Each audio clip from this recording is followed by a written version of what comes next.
Everybody, today I'm making a video on this HP Pavilion a1600n. It's been a long time since I made a video on this. This is just kind of like an update video on it and some other computers I have in the basement. So I'm just down here working on this one. I actually had to put a new motherboard in it because the other motherboard I put in it actually fried. So here's the story on this PC. When I first got it from the trash years ago, it had a dead motherboard in it, and all it did was the fans stayed on full speed and nothing happened. All the capacitors were good. I believe it was just the completely dead motherboard. So I took that motherboard out, and I actually had a different motherboard I got for free I put in there, which was this MSI motherboard, which is the board that was in here before this one.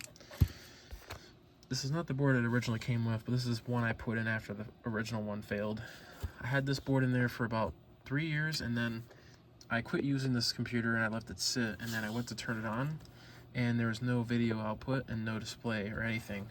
So I started diagnosing it and seeing what was going on. At first I thought the RAM was bad or something, and then I looked beside the CPU and I seen that all these capacitors here are blown. So yeah, I diagnosed the whole thing. I tried a lot of stuff because I didn't want to give up. I cleared the CMOS, I checked the CPU, took the RAM out, put different RAM in there, and it is dead.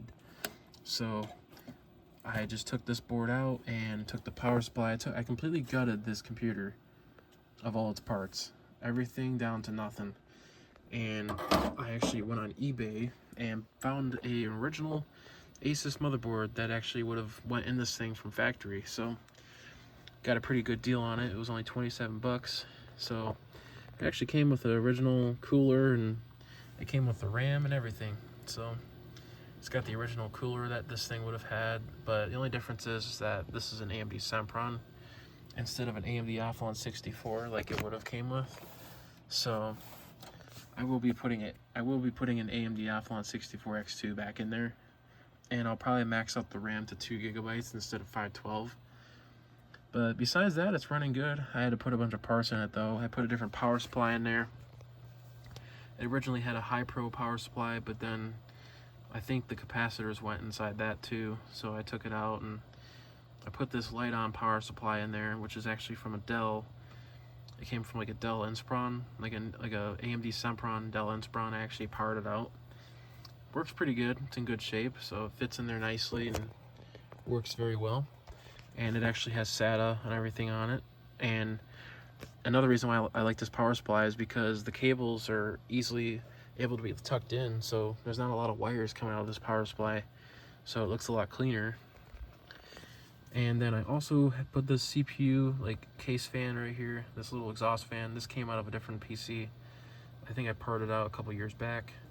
And then the CD-ROM also came out of I think it came out of the same Dell that this power supply came out of. And then the hard drive was one that I think it was just laying around. I believe that came out of just some no-name PC that I parted out a few years back. It's a Western Digital hard drive. It actually has a Molex connector on it, even though it's a SATA hard drive, but besides that, it works good. It's in good shape and everything. CD drive works good. Pretty much everything works on this computer. The only problem is I'm missing the little green quick release card bracket thing, or the little drive brackets. But it's alright. I just screwed everything in like a traditional case. So actually I have a compact right here that's like the same thing as this, and it's actually got that same exact motherboard as this one, except it's slightly different. The cooler is a little bit different and stuff like that. And this one's got the original IDE hard drive and IDE CD drive. This one here is actually a compact SR, I think it's an SR1830NX, I think it is. Or no, this one's a SR2010NX. Actually, I had two of these things. I have two of these and I have two of these. I sold the other one I had that was like this. But this one here I actually found kind of recently, but not too recent, maybe a year or two ago. And this one, when I got it, actually I plugged it in and the power supply shot fire out the back. So I put this Chinese junk power supply in there, but it does the job. And I also added a case fan here to it because it was missing. This one's got Windows 7 Ultimate on there, 2 gigabytes of RAM, AMD Sempron. I got a lot of Semprons, so that one works pretty decent. Probably gonna sell that one eventually because I already have two of these now. And then there's a Dell Dimension 8250 right there. Works pretty good. I took the faceplate off it and I put it on my 8200. And then behind here is the NZXT gaming PC. It's actually got an MSI motherboard in it with a Core 2 Duo. Works pretty good. And then behind the monitor is a Dell XPS 410. It's actually on right now. It's got Windows 7 on it. It works pretty good. And then over there is another HP tower next to the other one that you guys have seen before. That one's actually running right now. It's doing updates. That one there was overheating super bad when I first got it, so it just needed thermal paste and a bunch of other stuff. But yeah, that's pretty much it for the computers down here. Slowly getting rid of some of them because I don't need them anymore, but I'm fixing up some of the ones that weren't working and getting rid of some of the ones I have duplicates of. Like, I have two of these Dells here. I have my 8200 and my 8250 right here. Probably gonna sell this one, and then I'm gonna probably sell this one. Probably not soon, but eventually.